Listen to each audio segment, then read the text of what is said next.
El escritor salvadoreño Jorge Galán ofreció la pasada semana un recital de su obra poética dentro del ciclo Poesía en Palacio, que organiza Hospes Palacio de los Patos. Galán está considerado como uno de los poetas latinoamericanos jóvenes más importantes en la actualidad. Ha publicado varios libros de poemas, 2 de ellos en España. En 2006 se alzó con el prestigioso Premio Adonais de Poesía con el libro Breve Historia del Alba, con el que se abrió paso al mercado español de poesía. Publicar en mi país pues es algo muy nimio porque es una cosa demasiado localista, ¿no? Incluso cuesta llegar a las mismas pocas librerías que hay por ahí. Dar el salto a... Yo sabía que si quería hacer literatura, si quería dedicarme a lo literario, tenía que tal vez no salir físicamente de mi país, pero sí que mis libros salieran. Llegar a Real significa primero dar un enorme paso, ¿no? Cruzar un océano entero, y luego comienzan a abrirse algunas puertas. En 2007 publico con ellos, luego publico con Alfaguara un libro infantil, y entonces he comenzado un poco a caminar en ese sentido, ¿no? Jorge Galán nació en la capital de El Salvador hace 37 años y desde muy joven ha mostrado interés por la literatura. El principal problema con el que se encontró fue que su país carece de una tradición literaria importante, algo que lejos de resultar un impedimento le sirvió para abrazar otras tradiciones. Pues es un problema, pero si uno lo identifica y uno está consciente de eso, también puede ser una ventaja en el sentido que uno ve las distintas tradiciones y puede conocerlas todas y abocarse a una de ellas. Hay poesía en el mundo, o novelas en el mundo, o tradiciones literarias en el mundo, que yo he visto con mis amigos que les llegan más a ellos. Por ejemplo, tengo una amiga, Roxana Méndez, que ella leíamos los mismos libros casi en cierta edad, y ella es muy anuente a la poesía china, japonesa, oriental, y se ve reflejada en su poesía, y yo soy más un poco anglosajón, ¿no? Al inicio, cuando me lleno de toda la generación del 27, comenzando con Miguel Hernández y con Lorca, y siguiendo en una profundidad mayor con Alexandre, que es de esa generación es el que más me influencia y es mi preferido.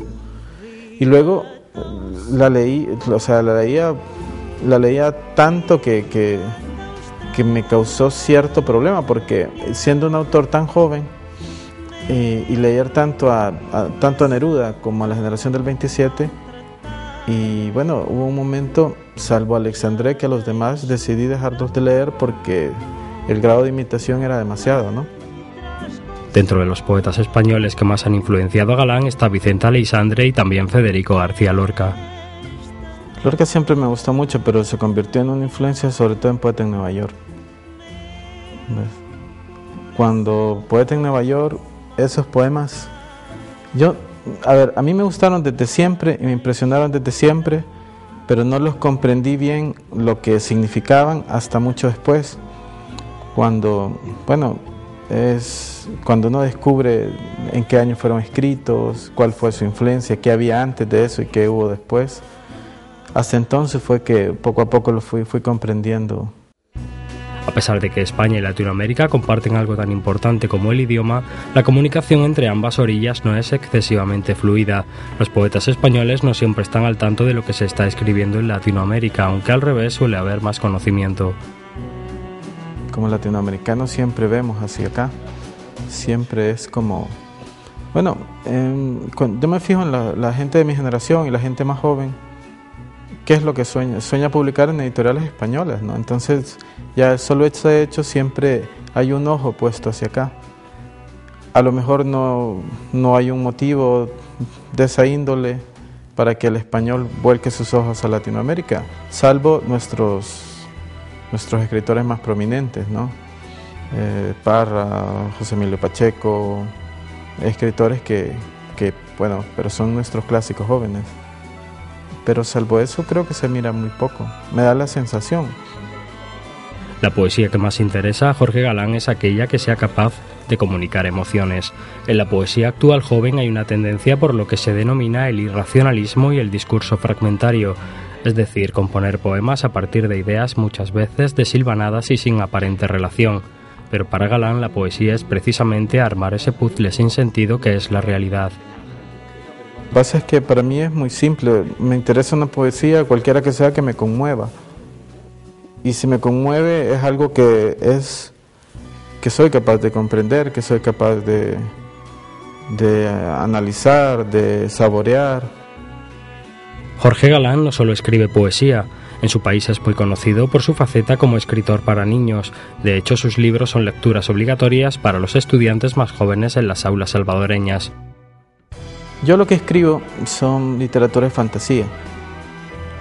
A mí eso siempre me gustó mucho. Yo, cuando comencé a leer, leía mucho en narrativa ciertos autores como, Tolkien me gustaba muchísimo, Ursula K. Le Guin, Larry Niven, autores de ciencia ficción o fantasía. Y yo lo que hago es más bien eso, contar historias fantásticas, con un lenguaje que es apropiado para los niños, ¿no? Digamos, 10, 11, 12 años. Así que yo lo disfruto mucho, lo disfruto muchísimo, El libro más reciente de Jorge Galán ha sido publicado hace apenas unas semanas por la editorial Visor. Lleva por título El estanque colmado y con él ha obtenido un accesis en el premio Jaime Gil de Viedma de Segovia. Pero yo quería hablar sobre, el título El estanque colmado, ¿no? Yo quería hablar sobre un hombre que está hecho a través de muchos hombres, que ha sido él mismo, ¿no? Uno es un chico de 10 años y uno es un chico un poco mayor de 20 y uno es un hombre de 30, y cada uno de los que fue conforman al hombre que uno es en la actualidad. Y era como, al hablar sobre todos esos hombres, hablar un poco también paralelamente de la historia de lo que ha sido mi país en algún momento, la guerra civil y todo eso. La realidad de su país, uno de los más violentos de Latinoamérica, donde tras años de guerra civil, en la actualidad los pandilleros o mareros se han convertido en amos y señores, está presente de alguna forma en sus versos. Mi país es un país donde pasan cosas que nos entregan un panorama muy sombrío. Y es innegable que todo lo que sucede, aunque no hables directamente de ello, influye en la literatura porque te da un estado de ánimo, te da un estado de tensión, la realidad se convierte en una sobrevivencia. Y San Salvador es muy, muy difícil, es muy, muy difícil, se vive en una constante tensión. Y todo eso es innegable que nos influye, y nos influye incluso si no hablas, si tu tema no es ese. Galán tiene claro, y así lo demuestra con su trabajo, que aunque la poesía no pueda cambiar el mundo, con ella al menos puede explicárselo.